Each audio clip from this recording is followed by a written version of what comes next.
Behold, saith the Lord, I will bring plagues upon the world, the sword, famine, death, and destruction. For wickedness hath exceedingly polluted the whole earth, and their hurtful works are fulfilled. But I must warn you that if we don't prepare and act now to secure access, avoid funding shortfalls, and disruptions to trade, we could be facing multiple famines of biblical proportions within a short few months. The program of the UN has warned of famines of biblical proportions because of the coronavirus It sounds outbreak. biblical, but as the world grapples with the COVID pandemic, the continent of Africa is facing another plague.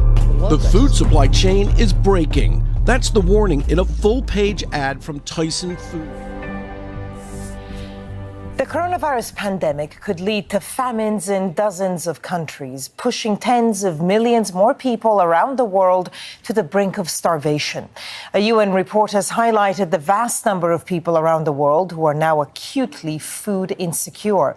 The World Food Programme has requested $350 million to set up a network to keep humanitarian supply chains moving around the world. The World Food Programme says if it is unable to reach those in need due to coronavirus restrictions, at least 300,000 people could starve to death every day for a 3-month period. The UN is warning that the pandemic is putting the world at risk of widespread famines of biblical proportions.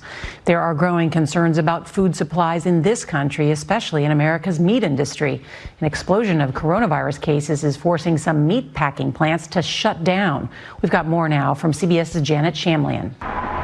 A major pork processing plant is the latest to close, Tyson Foods in Waterloo, Iowa, where 2,800 workers process nearly 20,000 hogs a day. It comes after an outbreak of at least 180 COVID-19 cases there, and after Iowa lawmakers filed an OSHA complaint, even though the state's governor resisted. We can work with different processing facilities across the state to keep the processing plants up and going. A USA Today investigation found 150 of the nation's largest plants are in counties where the infection rate is spiking, threatening not only workers, but potentially the food supply.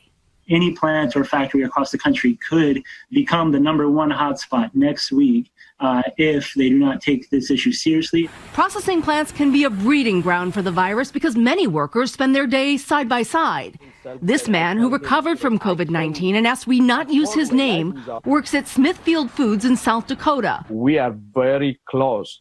We can't use a social distance at that place. Tonight, there is increasing concern about the supply of meat. As the world struggles with the coronavirus pandemic, another plague is threatening the lives of millions. In February, swarms of locusts had spread to 9 countries in Africa in what is considered to be the largest outbreak to hit the region in over 70 years. Meanwhile, locust swarms have erupted in parts of Pakistan and along the Indian border, with reports of new hatchlings sighted in Iran earlier this month.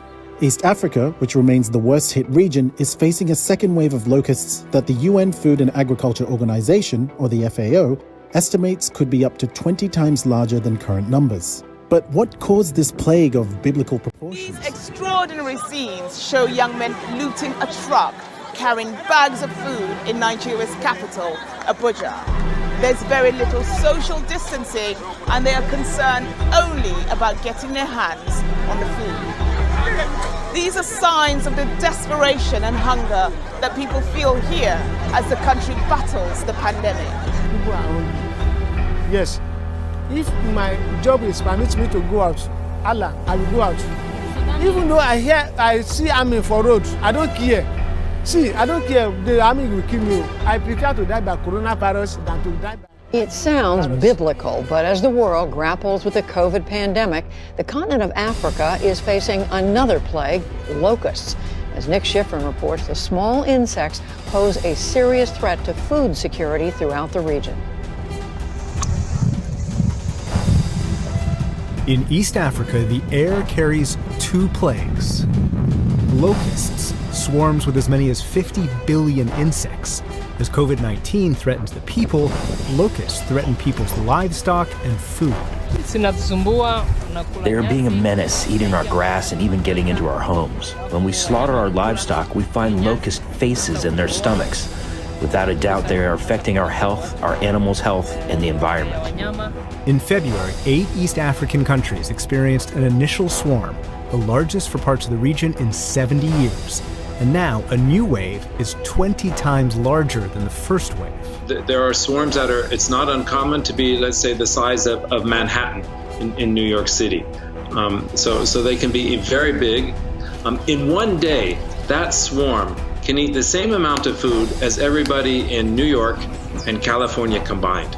Keith Cressman is the Food and Agriculture Organization's Senior Locust Forecasting Officer. He says in a region that is already struggling with food security, more than 33 million people are now food insecure and require assistance. Because this region is very, very vulnerable. For the past 3 years, they faced droughts. This year, they faced heavy rains and floods. So already, they're living in a very precarious situation. The UN has warned of famines of biblical proportions because of the coronavirus outbreak. The agency estimates the number of people going hungry could double to more than 250 million. Here's our chief international correspondent, Lisa Toussaint. Queues in a Kabul lockdown.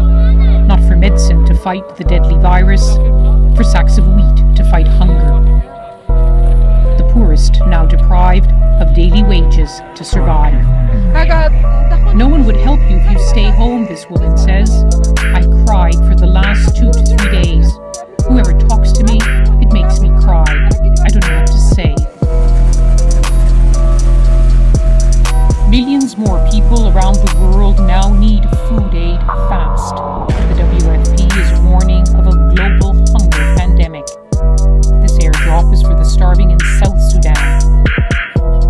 There's social distancing here, but few other defenses in poor countries torn by war. The UN Security Council met virtually to hear how bad it could get. If we lose our funding or lose supply chain access, you're talking about 30 million people, literally over a few months, could die. That's without putting the new numbers of COVID on top of that. So we are literally looking at biblical proportions of famine, the possibility in anywhere from 10 to 36 countries. Coronavirus outbreaks have forced the closure of several large meatpacking plants. With the increasing number of employees testing positive for COVID-19 at our nation's top meat processing plants, production has come to a grinding halt at many of them. With shutdowns here and in other countries that are major exporters to the U.S., industry leaders warn that meat shortages are just weeks away. If we don't have enough people processing in the facilities that we have currently designed, then it'll impact consumers because the shelves will be empty. Professor Nick Vyas is the executive director of the USC Center for Global Supply Chain Management. So I think we'll see a spike in the demand that will drive the prices and put the constraints on the supply side. So in the short term, absolutely, the price will be inflated. In a full-page newspaper ad, the chairman of Tyson said that the nation's food supply is breaking. Quote, as pork, beef, and chicken plants are being forced to close even for short periods of time, millions of pounds of meat will disappear from the supply chain. Because we are so dependent on the protein supply chain, meat supply chain from not only our local source but international source, this can really create a crisis. This morning, there are fears the nation's food supply chain is at a breaking point after more than a dozen major meat processing plants have become COVID-19 hotspots. The most recent plants to close in Logansport, Indiana, and Green Bay, Wisconsin, where 1 out of every 5 workers tested positive for coronavirus. At plants still open, there are staffing shortages, even pay raises and bonuses, not enough to lure some employees back to work. Tyson Foods taking out a full-page ad Sunday, warning the food supply chain is vulnerable and closed plants could lead to shortages at grocery stores. The company also releasing this video of a redesigned chicken processing plant in Arkansas that it says allows for better social distancing. In Saginaw, Texas, third-generation rancher Missy Bonds worried closed plants means she won't be able to sell her cattle. The food supply chain is breaking. That's the warning in a full-page ad from Tyson Foods, released in the New York Times on Sunday. It comes after one of the country's largest meat processors closed a massive pork processing plant in Iowa because of a coronavirus outbreak. The letter from Tyson's president going on to say, there will be limited supply of our products available in grocery stores until we're able to reopen our facilities that are currently closed. Crowded and clamoring in cages, the hogs at Mike Patterson's Minnesota farm won't be going anywhere anytime soon. The world's biggest meat companies like Smithfield and Tyson Foods are shutting down their slaughterhouses and processing plants across the U.S., meaning Patterson's hogs may be left to face a very different fate, being euthanized for no reason other than having nowhere else to go. You know, as the longer we go with plants shut down, the more plants that shut down, this problem's just going to be getting bigger and bigger. Shutdowns have sent shockwaves through the nation's food supply chain, limiting food supplies for grocers. Pork has been hit especially hard, with daily production cut by a third. Unlike cattle, which can be housed outside on pasture, pigs are raised inside temperature-controlled buildings. Their barns must be emptied out by sending adult hogs out to slaughter to make room for new piglets. But with no pork companies buying his hogs, farms like Patterson's face a serious problem of overcrowding. So there's really a backlog of animals. In our co-op, we're trying to find every space that we have available to house those hogs. But at some point, if we aren't able to market hogs, something will have to give. We just won't have enough space to house all the animals that we have. Euthanizing his animals is the last thing Patterson wants to do. In an effort to satiate their hunger but slow their growth, he has resorted to giving his hogs soybean hulls to eat instead of normal feed for the time being. The soybean hulls fill the animals' stomachs, but offer little to no nutritional value. Farmers nationwide are now pleading for help. The U.S. Department of Agriculture said late Friday it will help farmers find markets for their livestock or help euthanize and dispose of animals as necessary. The COVID-19 pandemic really took a toll on farmers and the agricultural industry. There are tens of millions of pounds of food rotting as we speak, and this is all happening while food banks are struggling to get enough food to serve people in need. So why is this happening? Well, social distancing guidelines really cut the demand for food going to restaurants. So farmers are destroying their crops and dumping their milk because they don't have a good way to donate perishables to food banks. So now, people are asking what the federal government and the Department of Agriculture can do to prevent food from going to waste. This organization says demand at their 200 food banks has increased by about 70% since this whole thing began.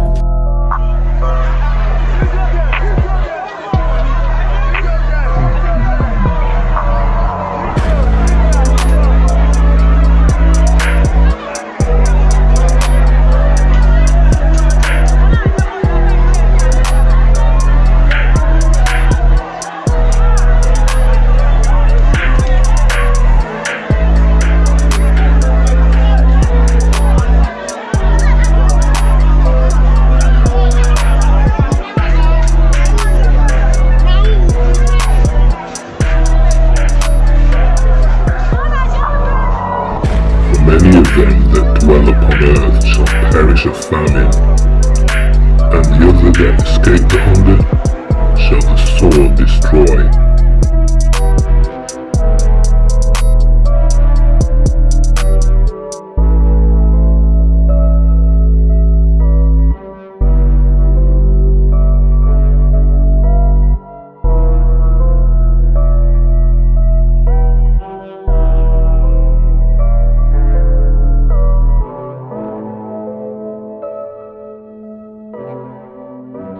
For nation shall rise against nation, and kingdom against kingdom, and there shall be earthquakes in divers places, and there shall be famines and troubles. These are the beginnings of sorrows.